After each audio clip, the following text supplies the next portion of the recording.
ನಮಸ್ಕಾರ ವೀಕ್ಷಕರೇ, ಈ ದಿನ ಮೊಳಕೆ ಕಾಳಿಂದು ಗೊಜ್ಜು ಹೇಗೆ ಮಾಡೋದು ಅಂತ ನೋಡೋಣ.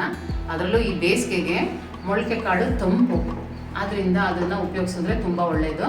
ಮಕ್ಕಳಿಗೆ, ಹೆಂಗಸರಿಗೆ, ಎಲ್ಲರಿಗೂ ವಯಸ್ಸಾದವ್ರಿಗೆ ಎಲ್ಲರಿಗೂ ತುಂಬ ಒಳ್ಳೆಯದಿದು.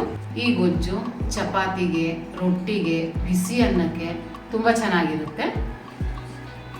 ಇದು ತುಂಬ ಸುಲಭವಾಗಿ ಮನೆಯಲ್ಲಿ ಮಾಡ್ಕೊಳ್ಬೋದು.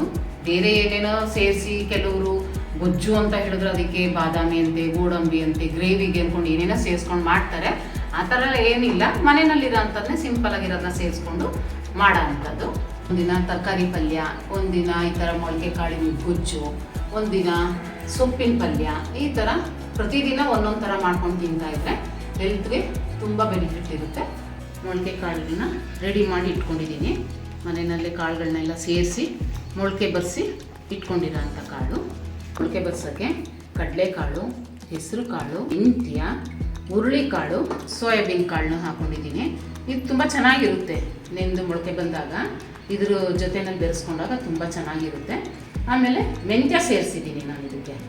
ಮೆಂತ್ಯ ತಿಂದರೆ ಕೆಲವರು ಕಹಿ ಅಂತ ಅನ್ಕೋತಾರೆ, ಆದರೆ ನೆನೆಸಿ ಮೊಳಕೆ ಬಂದಿರೋ ಅಂಥ ಮೆಂತ್ಯ ಕಹಿ ಬರೋದಿಲ್ಲ, ತುಂಬ ಚೆನ್ನಾಗಿರುತ್ತೆ.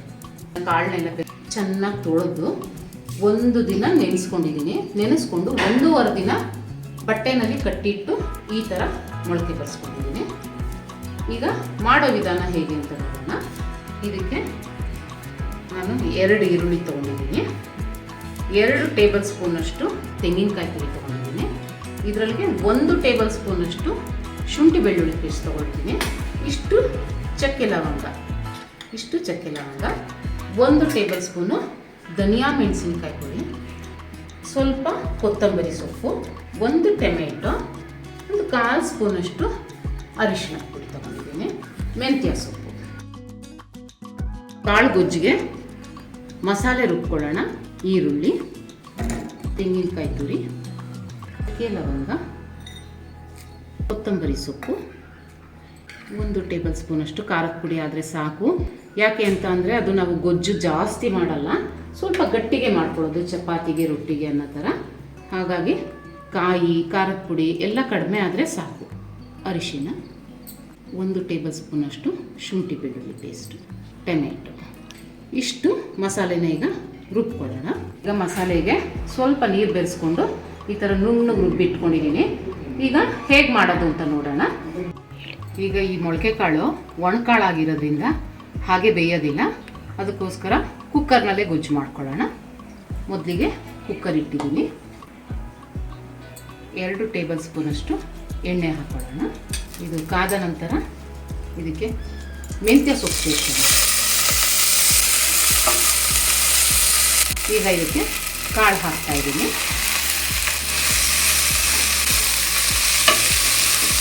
ಇದು ಹಸಿ ವಾಸನೆ ಹೋಗೋ ತನಕ ಒಂದು ಸ್ವಲ್ಪ ಒಗ್ಗರಣೆನಲ್ಲಿ ಬೇಯಲಿ. 1-2 ನಿಮಿಷ ಎಣ್ಣೆಯಲ್ಲಿ ಹುರ್ಕೊಂಡಿದ್ದೀನಿ ಕಾಳನ್ನ. ಈಗ ರುಚಿಗೆ ತಕ್ಕಷ್ಟು ಉಪ್ಪು ಹಾಕೊಳ್ಳೋಣ.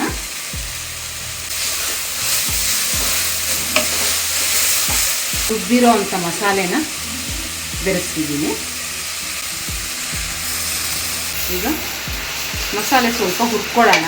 ಮಸಾಲೆ ಹುರಿದ್ರೆ ಮಾತ್ರ ಗೊಜ್ಜು ತುಂಬ ಚೆನ್ನಾಗಾಗುತ್ತೆ. ತಕ್ಷಣ ನೀರು ಸೇರಿಸ್ಬೇಡಿ. ಈಗ ಮಸಾಲೆನ ಚೆನ್ನಾಗಿ ಹುರಿದಿಟ್ಕೊಂಡಿದ್ದೀನಿ. ಸ್ವಲ್ಪ ನೀರು ಸೇರಿಸೋಣ, ಜಾಸ್ತಿ ಬೇಡ ಇದಕ್ಕೆ. ಆಮೇಲೆ ರುಚಿ ನೋಡ್ಕೊಳ್ಳಿ. ನಿಮಗೆ ಉಪ್ಪು ಬೇಕು ಅನಿಸಿದ್ರೆ, ಖಾರ ಬೇಕು ಅನಿಸಿದ್ರೆ ಸೇರಿಸ್ಕೊಳ್ಳಿ. ಇಷ್ಟೇ ಸಾಕು ಅಂದರೆ ಸಾಕು. ಯಾಕೆಂದರೆ ಇದು ಜಾಸ್ತಿ ಗೊಜ್ಜು ಮಾಡದೇ ಇರೋದ್ರಿಂದ ಕಡಿಮೆನೇ ಉಪ್ಪು ಖಾರ ಎಲ್ಲ ಇದಕ್ಕೆ ಸಾಕಾಗುತ್ತೆ. ಇವಾಗ ಕುಕ್ಕರ್ ಮುಚ್ಚಳ ಮುಚ್ಚಿ 1 ವಿಷಲ್ ಬರ್ಸ್ಕೊಂಡ್ರೆ ಮೊಳಕೆ ಕಾಳಿನ ಗೊಜ್ಜು ರೆಡಿ ಆಗುತ್ತೆ. ತುಂಬ ಚೆನ್ನಾಗಿರುತ್ತೆ, ತುಂಬ ಹೆಲ್ದಿಯಾಗಿರುತ್ತೆ. ಪ್ರೆಷರ್ ಇಳಿದಿದೆ. ಈಗ ಗೊಜ್ಜು ರೆಡಿಯಾಗಿದೆ.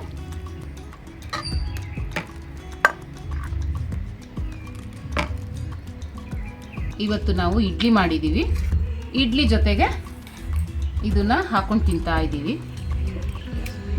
ಒಂದಿನ ಮಾಡ್ಕೊಂಡು ತಿನ್ನಿ, ತುಂಬ ಚೆನ್ನಾಗಿರುತ್ತೆ, ತುಂಬ ಟೇಸ್ಟಿಯಾಗುತ್ತೆ.